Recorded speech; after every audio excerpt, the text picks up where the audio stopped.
Hey everybody, how's it going? It is Matt and it is Bloodthirsty Thursday finally. Almost TGIF. Yes, I am so excited for the weekend. I hope each and every one of you are having a great morning, evening, dawn, day, or dusk, whenever it is that you're watching this. I hope you're having a great time with some family and some friends, with some loved ones, doing whatever it is that makes you happy, because that's always what's most important in life, is making yourself happy. Please, and I also, what makes me happy? If you guys like, share, and subscribe, that always excites me and makes me a happy, happy boy. It lets me know that my reviews are much. There's love going on there, and all kinds of things like that. Now, next week I am going to be doing some extreme films. It's not going to be a list of like the top 5 extreme films in my collection. Nothing like that. It's basically just going to be 5 random films. One of them is going to be inside the French film.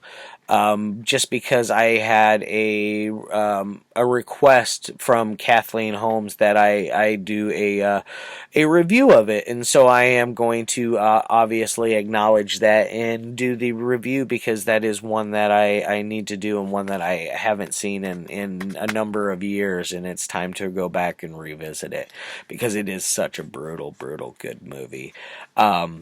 So if you guys have any suggestions or any requests for any films for me to review, if I have it, I'll gladly do it. I'll try to track down a copy, as long as it's not ridiculously priced.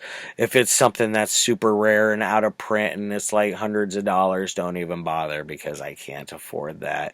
I would love to watch those kinds of films, but I just can't. Now, I prefer to own hard copies opposed to streaming them for the most, but I do have to stream some here and there, which is okay, I mean, it's no big deal. It's I still get to see the film, which is what I wanted to do. Now let's get on to today's film, because I've already jabbered for like 2 minutes about nothing, and I'm sure you guys are already bored of that. So let's get on to today's film. Today is from 1972. No rating on that. Running about an hour and 42 minutes ish. Stars Gastone Moschin as Ugo. He's really good in there. Barbara Bouchet. She's all right. She plays Gaston's love interest. Mario Adorf is awesome in there as Rocco. I really liked him. Lionel Stander plays the Americano. He's pretty good. He doesn't have a whole lot of screen time, but the little bit of time he does have, he does carry a nice little presence. Definitely worth a watch on just for him alone. Philippe Leroy was pretty good, and Luigi Pistilli played Chino, and Chino is a character that it becomes more part of the story the further once you get in about halfway through and on from there. Chino is not a character you see from the beginning. He is not quite a big player at that moment yet. And this one is directed by Fernando Di Leo, as the whole week has been, with the theme, the Palacciotecchi theme. And I just dropped it. Oh, jeez, Matt, what is wrong with you? But anyways, this one is none other than Caliber 9. Yes, the Milan Calibro 9. Yes, a fantastic film. This is part of the Raro Fernando Di Leo crime collection. This is from volume 1. In that one, I left the box set upstairs. I forgot to grab it, but there's 3 other titles in that, and it's got Italian Connection, The Boss, and Rulers of the City, which stars Jack Palance, which is kind of cool to see him in another film. See him in an Italian exploitation Palacciotecchi film, and this character here, the actor that Mario Adorf, he is not. He's in Italian Connection as well. He is very good in that. He plays a madman. And let's get on to what else was I gonna say? Yes, I was talking about the collection. The volume one. It has all four of those titles. As far as this release goes, here's as far as for your special features. All right, guys. Let's go. There's Hugo right there, and there's Rocco. These two guys are the best characters in the entire film. Very, very good. Philippe, Leroy, and Luigi Pistilli are right there. They're pretty good as Chino, and I forget what they called the other guy, but he was a godfather. He was a mob boss. He was an old mob boss. I'm guessing he was a retired mob boss because he kept talking about the old days and how things aren't. The mafia doesn't exist anymore and things of that nature. Very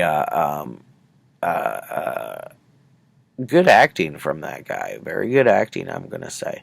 Now, as far as what the movie's about, it's about a guy play the Gastone Moschin character. He plays Hugo. He did a big gig and he ended up going to prison for it. And in this gig, there was 300,000 lire that was heisted, and nobody can find it. Was it him that took it, or was it somebody else that was a part of the crew? That's essentially what the main story is. You got a great little love story going on with him and Barbara Bouchet, and her character is very I don't know. There's something about her that I don't trust right away. She's a character that is very highly suspect of her nature of who she is as a person. But honestly, every single person in here is suspect and untrustable type characters. Even the Hugo character, you cannot trust him. He's a liar. He's a thief. He did everything wrong in life. He's a gangster. He is not a good person. So it's basically him when he gets out. The mob is looking for him, trying to figure out what he did with the money. Eventually, the mob brings him back in and treats him as though he's the part of the family again, and it's mostly a tactic to help them find the money because they don't have any evidence other than he was one of the last people to be seen with the money, because nothing has ever turned up. What just happened there? That was weird. Anyways, my camera almost turned off there for a second. That was bizarre. But back to they bring him back into the mob, thinking that that'll help them get the money back. Does it work? I don't know. You just have to see. It's very, very well done. I'm trying to think what else do we got on here. Rocco, anytime that Gastone goes anywhere, Hugo's character is anywhere, Rocco shows up and destroys the scene and makes it look like Hugo is the one responsible for it. As a matter of fact, a perfect example is there's this scene when Hugo gets this hotel room because he has nowhere to stay. He has to get he gets mugged and loses his ID, blah blah blah blah, that jazz. So he has to get a temporary from the police, blah, blah, blah, blah, gets his hotel room, blah, blah, blah, blah, blah. Rocco comes busting in and destroys the joint, him and his crew. And in the process, they make it look like he's the one responsible for it. So he gets booted from his nice little hotel room. So he decides he's going to go track down Barbara Bouchet's character, and then that's exactly what he does. And he finds her and finds and is now staying at her place, and that's the beginning of their little love story. The love story is not a huge part of the overall story arc, so don't look for it to be a chick flick on that end. Now that's all I want to give away on the story, just because it's got a lot of twists and turns, and if I give away too much, you guys will know exactly what happens, and I don't like doing that. I like to keep my reviews spoiler free. Now let's get on to my ratings for this one. Let's see, on a technical side, it's filmed very, very well. This one has some really good camera shots, very crisp and clean. The audio, or not the audio, the dialogue is very smooth.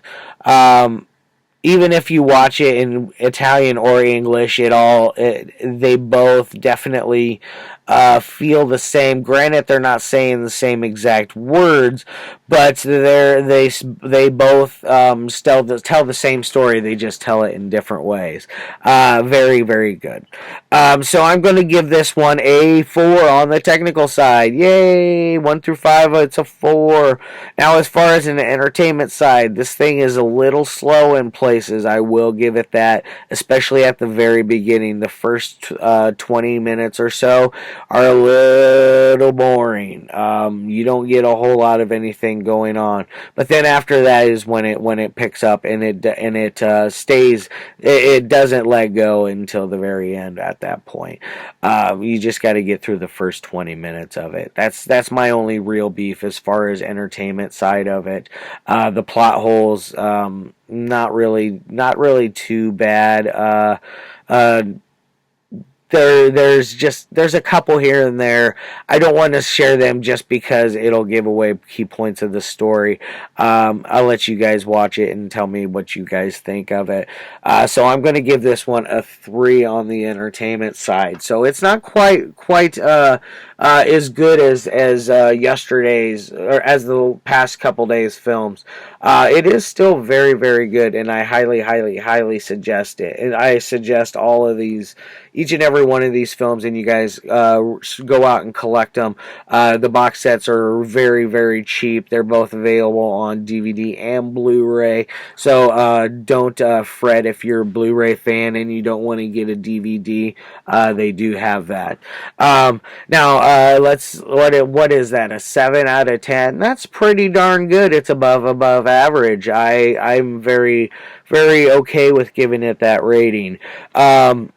Tell me, guys, do you think it's worth that? If not, if you haven't seen it otherwise, definitely go check it out. I'd like to hear what your guys' opinion is on this one. I'm going to go ahead and get the hell out of here. I'm coming up almost on 13 minutes. I will hit 13 minutes, actually. I'm going to get the hell out of here. I love all your faces as always. And as always, peace.